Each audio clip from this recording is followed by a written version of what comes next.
এইবেলি আমি 36তম প্ৰতিষ্ঠা দিৱস সদৌ অসম বাঙালী যুৱ ছাত্ৰ ফেডাৰেশ্যনৰ কেন্দ্ৰীয় সমিতিৰ 36তম প্ৰতিষ্ঠা দিৱস আমি লগতে সংগতি ৰাখি আমি অষ্টাদশ দ্বিবাৰ্ষিক অধিৱেশন আমি পাতিবলৈ গৈ আছোঁ।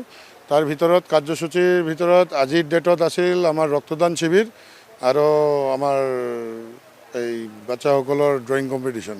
ইয়াৰ ভিতৰতে ড্ৰয়িং কম্পিটিশ্যন আৰম্ভ হৈছেহি আৰু ব্লাড ডোনেশ্যন কেম্পটো আমি আৰু 1 ঘণ্টাৰ পিছত আমি ষ্টাৰ্ট কৰিম। কালি আমাৰ সৰ্বপ্ৰথমত আমাৰ নেশ্যনেল ফ্লেগ উত্তোলন হ'ব, তাৰপিছত আমাৰ কমিটিৰ ফ্লেগ উত্তোলন হ'ব, সংগঠনৰ ফ্লেগ উত্তোলন হ'ব, মনি ঋষিৰ প্ৰতিমূৰ্তি মাল্যাৰ্পণ, বন্তি প্ৰজ্বলন। ইয়াৰ পিছত আমাৰ এটা বাইক ৰেলী হোৱাৰ কথা আছে। বতৰ যদি ভাল থাকে আমি বাইক ৰেলীটো কৰিম। তাৰ পিছৰে পৰা আমাৰ ষ্টাৰ্ট হৈ যাব অধিৱেশন, কেন্দ্ৰীয় অধিৱেশন। ফাৰ্ষ্ট টাইম ডেলিগেট ছেশ্যন হ'ব, তাৰপিছত আপোনাৰ অ'পেন ছেশ্যন হ'ব, লাঞ্চ টাইম আছে মাজত।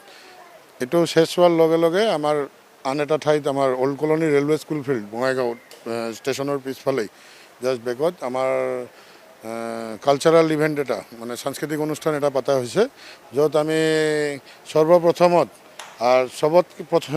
সৰ্বপ্ৰথমবাৰৰ কাৰণে বঙাইগাঁৱত 500জন মহিলা লৈ পেলাই এইটো আৰম্ভণিটো কৰিম। 500জন মহিলা লৈ পেলাই আমাৰ অসমৰ জাতীয় সংগীত পৰিৱেশন কৰিব আৰু লগতে আমাৰ শ্ৰদ্ধাৰ ফাৰ্ষ্ট ডে ভূপেন হাজৰিকা ডাঙৰীয়াৰ গীত পৰিৱেশন কৰিব। তাৰপিছত কলকাতাৰ পৰা আগত আমাৰ শিল্পী মেখলা দাসগুপ্ত তাই গীত পৰিৱেশন কৰিব।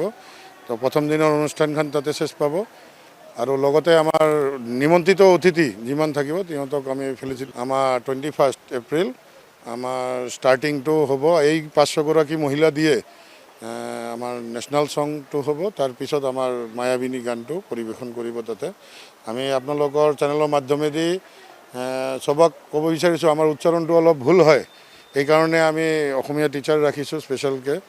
আমি প্ৰেক্টিছ মোটামুটি 2 সপ্তাহ ধৰি প্ৰেক্টিছ চলি আছে। আমাৰ মহিলা গোট খাই আছে, প্ৰেক্টিছ কৰি আছে। আশীৰ্বাদ কৰে যেন চবে মিলি আমি যাতে এই অগ্নি পৰীক্ষাত পাছ কৰিব পাৰোঁ।